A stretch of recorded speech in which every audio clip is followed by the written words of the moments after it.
Vous souhaitez assurer votre avenir professionnel dans le secteur du marketing commercial et de l'expérience client ? À Saint-Dizier, Optima Business School dispense un bachelor fait pour vous. La pratique est au centre de notre apprentissage grâce à des intervenants hautement qualifiés. Plus d'informations au 06 80 40 38 13.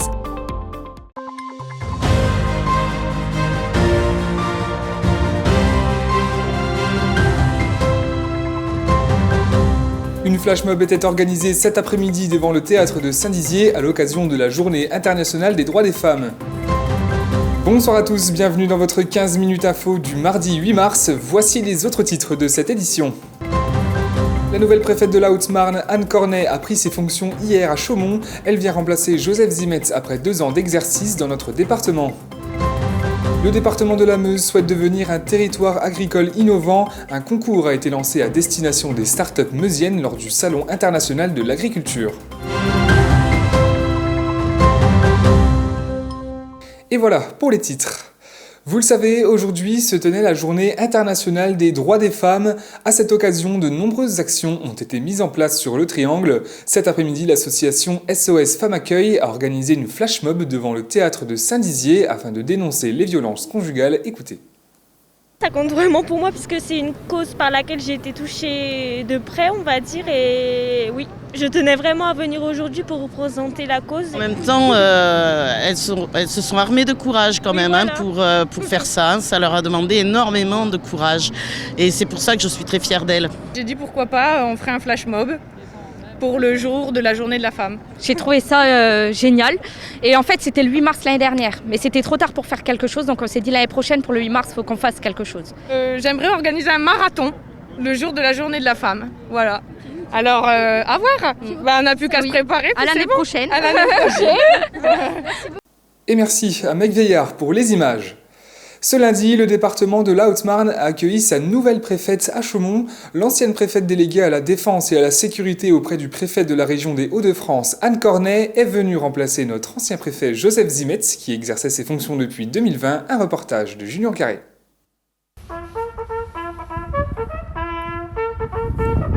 Ce lundi 7 mars, la nouvelle préfète de Haute-Marne, Anne Cornet, a pris ses fonctions.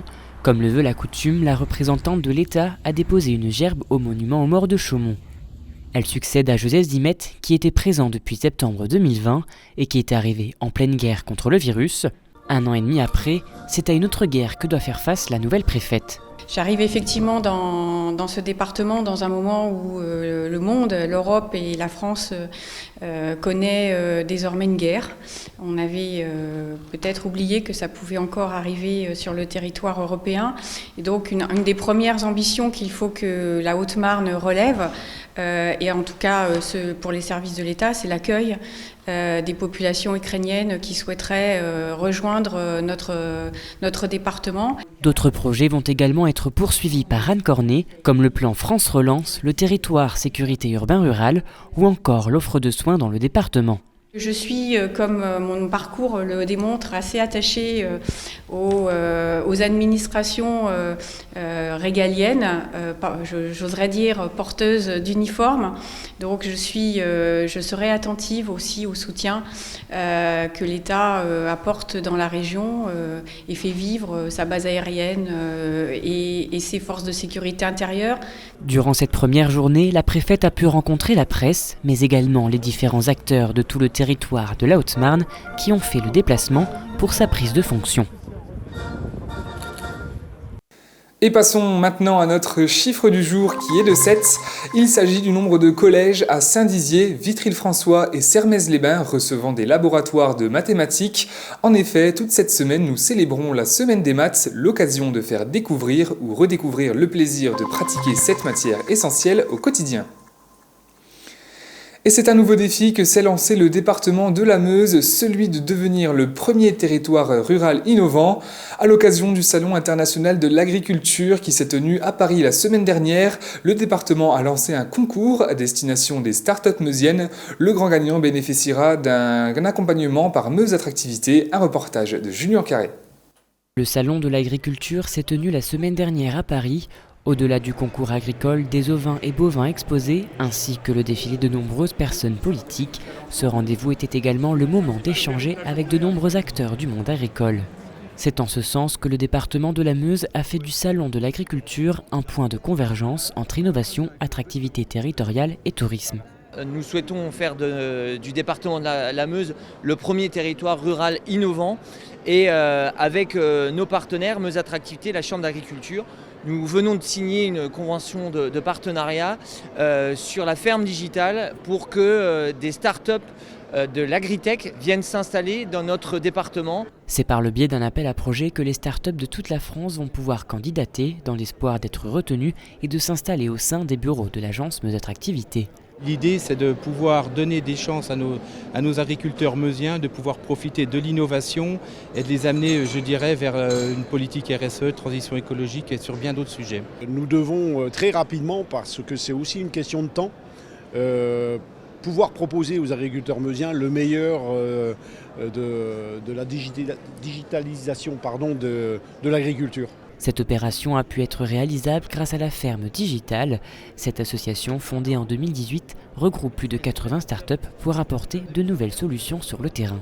Un certain nombre de startups sont parisiennes, je dirais, quelque part, mais on a besoin d'être au contact des agriculteurs, des viticulteurs pour certains domaines, également dans le domaine des circuits courts par exemple, de pouvoir expérimenter les solutions sur le terrain pour les valider, parce que avoir des idées c'est bien, les confronter au terrain c'est encore beaucoup mieux. Parmi ces startups qui ont déjà fait part de leur envie de s'implanter en Meuse, on y retrouve Crystal Chain, une plateforme de traçabilité qui dessert principalement le secteur agroalimentaire. Pour nous, en fait, ça peut être un bon moyen de connaître le tissu local et potentiellement de trouver de nouveaux cas d'usage autour de la traçabilité et de permettre de mettre aussi en avant des façons de faire et une qualité aussi de terroir qui peut être intéressante justement de rendre visible au plus grand nombre. Mais on peut également retrouver la start-up Baoba, une application qui permet aux agriculteurs de gérer la production animale et végétale au sein d'un même outil. Pour nous, c'est important de pouvoir mieux faire connaître notre solution. L'intérêt de s'intéresser à la Meuse, c'est que c'est assez peu connu, mais c'est aussi une terre d'élevage.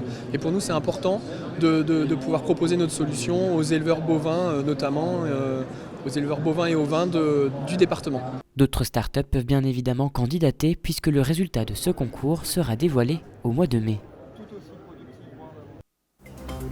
Et voilà, c'est la fin de cette édition. Merci à tous de l'avoir suivi. Dans un instant, vos prévisions météo de demain présentées par Alison Godefroy. Très belle soirée à tous. Toute l'actualité qui vous concerne, à voir et à revoir dès maintenant sur puissancetélévision.fr et sur notre application mobile.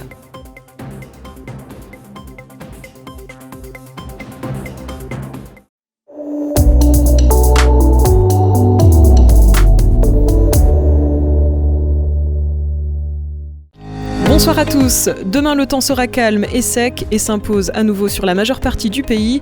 On annonce quelques nuages du côté de Rennes et Nantes. Côté température, on prévoit 17 degrés de maximale à Bordeaux. Pour les minimales, elles seront de moins 2 degrés à Metz. Tout de suite, la carte locale, du soleil et encore du soleil. Côté température, on prévoit 13 degrés de maximale. Pour les minimales, elles seront de moins 1 degré. Demain mercredi 9 mars, nous fêterons les Françoises, nous gagnerons 4 minutes, le soleil se couchera à 18h46. Très bonne soirée et n'oubliez pas, l'information continue sur puissancetélévision.fr et sur notre application mobile.